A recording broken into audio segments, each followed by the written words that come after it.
আজকে তোমাদের সাথে শেয়ার করব মসুরের ডাল ভুনার একদম সহজ কিন্তু অনেক মজার একটি রেসিপি। এরকম এক বাটি ডাল ভুনা খাওয়ার টেবিলে রাখলে নিমিষেই শেষ হয়ে যাবে। আর ছোট বাচ্চারাও এই ডালটা খেতে ভীষণ পছন্দ করে। সব সময় একঘেয়েমি পাতলা মসুরের ডাল রান্না না করে মাঝে মধ্যে এভাবে রান্না করলে সবাই কিন্তু অনেক মজা করে ভাত খাবে। তো ফ্রেন্ডস, আমি তৃপ্তি আর তোমরা দেখছো তৃপ্তির রসুই ঘর। তাহলে চলো আর দেরি না করে রান্না শুরু করে দিই। প্রথমে চুলায় একটি কড়াই বসিয়ে দিব আর কড়াইয়ে দিয়ে দিব আমি 1 কাপ পরিমাণ মসুরের ডাল 1 ঘন্টা মতো ভিজিয়ে রেখে ভালোভাবে ধুয়ে নিয়েছি সেইগুলো। এখন এই ডালগুলোতে দিয়ে দিব একটি পেঁয়াজ কুচি আর দিয়ে দিব অল্প করে রসুন কুচি, দিয়ে দিব 4টি কাঁচামরিচ ফালি করে রেখেছি সেইগুলো, আর দিয়ে দিব পরিমাণ মতো লবণ, হলুদের গুঁড়ি আর অল্প করে দিয়ে দিব সরিষার তেল। এখন হাত দিয়ে প্রেসার দিয়ে দিয়ে এগুলোকে ভালোভাবে মাখিয়ে নিব।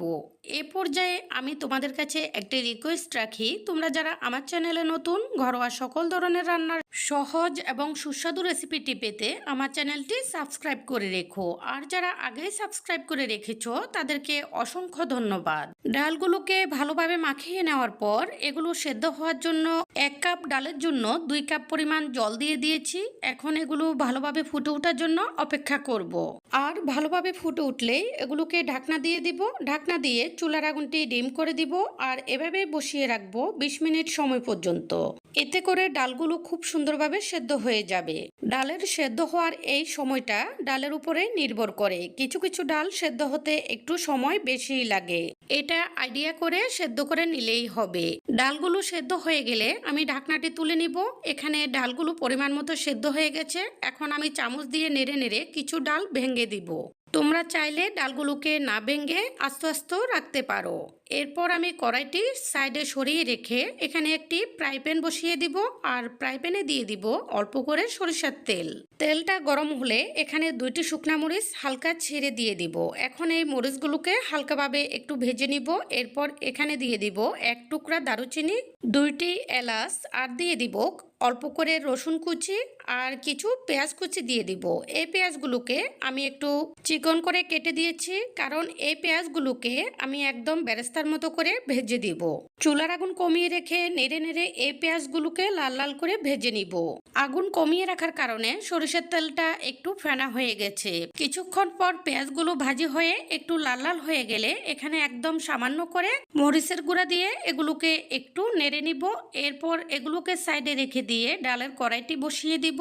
যেহেতু ডালটা রান্না করার পর কিছুটা বসে যাবে, সেজন্য এখানে অল্প করে জল দিয়ে দিয়েছি। জল দিয়ে ভালোভাবে নেড়ে দিয়েছি। এখন ভালোভাবে ফুটে ওঠার জন্য অপেক্ষা করব। ভালোভাবে ফুটে উঠলে এভাবে কিছুক্ষণ টকবক করে ফুটতে দিব। এতে করে ডালের রং এবং স্বাদটা আরো একটু বেড়ে যাবে। এরপর এখানে দিয়ে দিব ভেজে রাখা পেঁয়াজ এবং রসুনগুলো। এগুলো দেওয়ার পর একটু নেড়ে এগুলোকে মিশিয়ে দিব। আর একটু ফুটে উঠলে চুলার আগুনটি নিভিয়ে দিব। আর গরম চুলার উপরে এভাবে কিছুক্ষণ বসিয়ে রাখবো এগুলো কিছুটা ঠান্ডা হওয়ার জন্য। কিছুটা ঠান্ডা হলে এগুলো আরো একটু বসে যাবে আর পরিবেশনের জন্য সম্পূর্ণ প্রস্তুত হবে। তোমরা ডালের এই রেসিপিটি অবশ্যই ট্রাই করবে, খেয়ে জাস্ট প্রেমে পড়ে যাবে। যদি রেসিপিটি তোমাদের পছন্দ হয়ে থাকে অবশ্যই লাইক, কমেন্ট এবং সাবস্ক্রাইব করে সাপোর্ট করবে আরও নতুন নতুন রেসিপি উপহার পাওয়ার জন্য।